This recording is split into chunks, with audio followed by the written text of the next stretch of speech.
Fala pessoal, todos bem? Sejam todos muito bem-vindos, eu sou o William Godoy. Esse vídeo tem um patrocínio da 1xBet, que é uma empresa bookmaker que garante vocês grandes ganhos e pagamentos rápidos.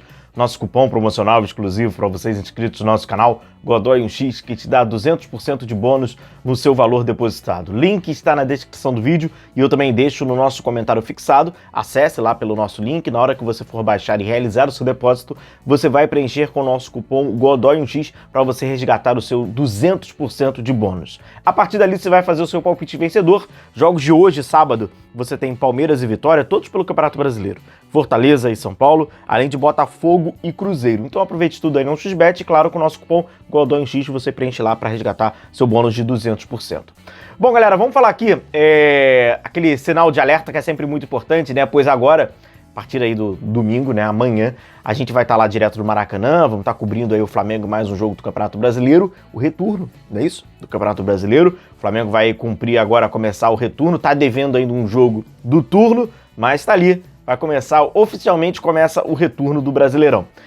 Uma informação apenas sobre o Claudinho, pois o Zenit, e não é coincidência, não é à toa, o Zenit fez uma postagem dos seus atletas embarcando, né, que estão relacionados para o seu próximo compromisso. Aí eles fizeram questão até de colocar o Claudinho como a primeira foto na rede social, e é proposital.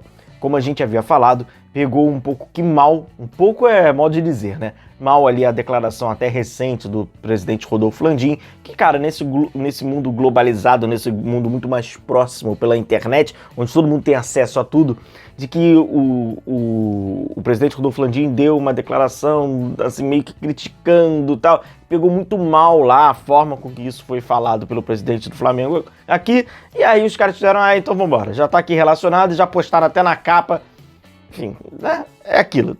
Algumas negociações não são fáceis, negociações com clubes russos são difíceis, sobretudo com o Zenit, que é um clube que financeiramente está muito bem, está muito confortável, apesar do atleta já ter externado o seu desejo de sair, mas assim, os caras não têm esse compromisso, assim, esse desespero, e aí você tem que ficar o mais caladinho possível, fizeram até de propósito, está relacionado, e além disso, já até fizeram de propósito publicando aqui. Bom, começando o segundo turno aí para o Flamengo, apesar do Flamengo estar devendo a nível de pontuação extremamente positivo, né? O Flamengo acaba o primeiro turno na briga pelo título do Campeonato Brasileiro, tem 18 jogos, um jogo a menos, né, do que Botafogo e Palmeiras, 37 pontos, tá na briga. O que preocupava e dificultava bastante, né, assim, o Flamengo no primeiro turno era a Copa América, pois ia pegar praticamente 50%. 50% dos jogos do Flamengo foram com muitos desfalques, devido à Copa América, então havia, né, aquela preocupação se o Flamengo poderia perder um pouco da sua competitividade. Não perdeu, o Flamengo seguiu na briga pelo título e está ali com um jogo a menos, com 3 pontos, né, abaixo aí do Botafogo. Então entra no segundo turno brigando pelo título. O que acontece, e aí, independentemente se passou pelo período da Copa América ou agora os jogos mais recentes, onde o Flamengo já tem a galera toda, é o seguinte, esses dados aqui que eu vou trazer para vocês. 10 gols sofridos em 7 jogos. Um parênteses importante. 5 desses gols, né, ali de bola parada. Além disso, foram 18 jogos no Campeonato Brasileiro e apenas em 3 jogos o Flamengo não sofreu gol, cara. Vamos lá. Para o Campeonato Brasileiro, como a gente tem visto, você passar 18 jogos, desses 18 jogos, 3 sem sofrer gols, praticamente não mudou muita coisa. Né, para o Campeonato Brasileiro, o Flamengo foi lá, não sei o quê. Agora, pensando no que vai acontecer a partir, né, já da próxima semana e tal, que começa a Copa do Brasil, começa a Libertadores, e aí tem também o Campeonato Brasileiro, uma sequência grande de jogos. Os jogos do Campeonato Brasileiro, eles serão heranças do jogo do meio de semana, porque agora é domingo, quarta é mata-mata, domingo brasileiro, quarta mata-mata.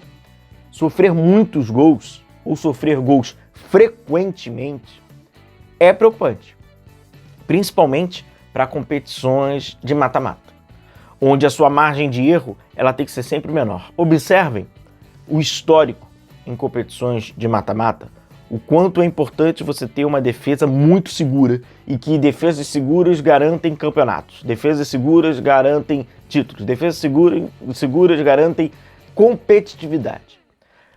Mata-mata, a gente vê um time não é brilhante, mas não toma gol tu vê como o time consegue bater campeão. Isso em nível seleção, clube internacional, observem isso. Então assim, você sofrer uma quantidade que o Flamengo tem frequente de gols é difícil em competição de mata-mata. Um ponto muito importante, por exemplo, um dos jogos mais importantes agora, que estão para acontecer, não é o da Copa do Brasil, da Copa Libertadores contra o Bolívar, no Maracanã. Esse jogo é fundamental para o Flamengo. Todo mundo sabe que esse jogo é muito importante para o Flamengo. A margem ali, né, de gols, ela pode ser fundamental pela permanência do Flamengo na Copa Libertadores e a sobrevivência na altitude. Você sofrer um gol, por exemplo, nesse jogo do Maracanã, pode ser um gol de eliminação, dependendo do que vai acontecer na altitude. Se você pode vencer por 4-0, vença por 4-0. Não tome esse 1. Se vai ser 3-0, vença por 3-0. Não tome esse 1. Esse 1 aqui no Maracanã pode fazer uma enorme diferença lá em La Paz, no jogo da volta. Então, assim, o peso para sofrer um gol em mata-mata é muito maior.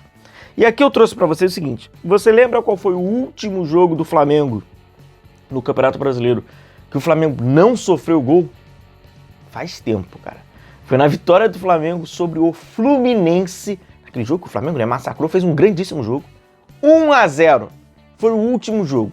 De lá pra cá, cara, perdeu de 2-1 pro Juventude, ganhou do Cruzeiro de 2-1, ganhou do Atlético Mineiro de 4-2. Pra mim é um grandíssimo jogo, né, nesse último recorte, um grandíssimo jogo. Empatou com o Cuiabá por 1-1, perdeu para o Fortaleza por 2-1, aí tivemos, né, o jogo adiado do Inter, ganhou do Criciúma por 2-1 e agora recentemente ganhou do Vitória por 2-1. As conquistas dos pontos, elas estão acontecendo, né? Tiveram alguns tropeços, mas a frequência dos gols sofridos. Entre esses gols sofridos, tivemos, por exemplo, o gol que o Flamengo sofre contra o Criciúma, lá em Brasília, você lembra? Aquele gol, aí o que tá? Desses gols, né? Bola parada, né? 5 de bola parada. Aí a gente tava dando uma passada nos gols de bola parada. Cara, tem de tudo. Tem na primeira trave, tem na segunda trave, tem de segunda bola, que é o gol do Criciúma, tem, pois, o ataque do adversário veio de trás. Então, enfim, tá acontecendo, né? É por isso que é ruim de até se diagnosticar. Se tivesse repetindo, é a cobrança aberta, é a cobrança fechada. Não tá tendo padrão, infelizmente. Seria melhor se tivesse um padrão. E aí esse do Criciúma, desatenção, cara. O do Criciúma é desatenção.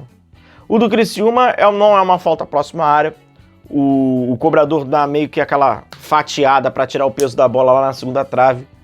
A bola vai navegando, pega ali o Ayrton Lucas de costas, né? O atacante vem aqui nas costas dele para cabecear para dentro da área. Ele já chega atrasado. Para a segunda bola, quem estava nela, só vocês observarem desde o início da jogada, é o Pedro. Desatenção. Abandonou pelo meio do caminho. Aí veio o cara, fez a finalização, bate.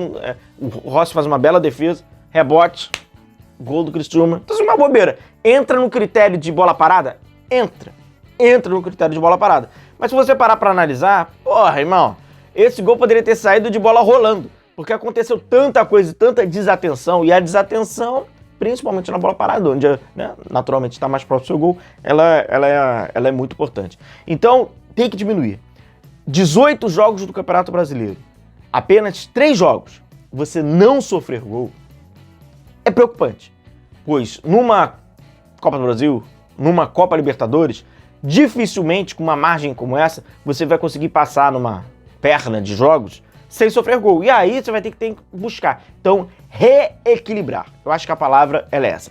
Reequilibrar para esse segundo turno e, claro, naturalmente vai passar pelo esse reequilíbrio nos mata-matas que vão agora começar. O Atlético Goianiense, adversário do Flamengo amanhã, depois a gente até fala sobre o Atlético Goianiense, a gente fala sobre esse jogo, provável escalação do Flamengo e tudo. O Atlético Goianiense, ele terá 7, exatamente, tá? 7 desfalques. Estamos falando aí de jogadores suspensos, lesionados. O Mancini, treinador do Atlético Goianiense, tem muitos problemas na montagem desse time. Então, o Flamengo volta ao Maracanã, voltaremos lá fazendo a nossa live, já anota aí. E com esse Atlético Goianiense cheio de desfalque, vamos torcer para que o Flamengo não sofra gol, mas a gente fala em seguida depois sobre o Atlético Goianiense, essa é a partida do Flamengo importante. Fechado? Beleza? Tamo junto então, um grande abraço a todos vocês, continuem se cuidando. Cara, eu esqueço, olha só, pedi no final, dei mole.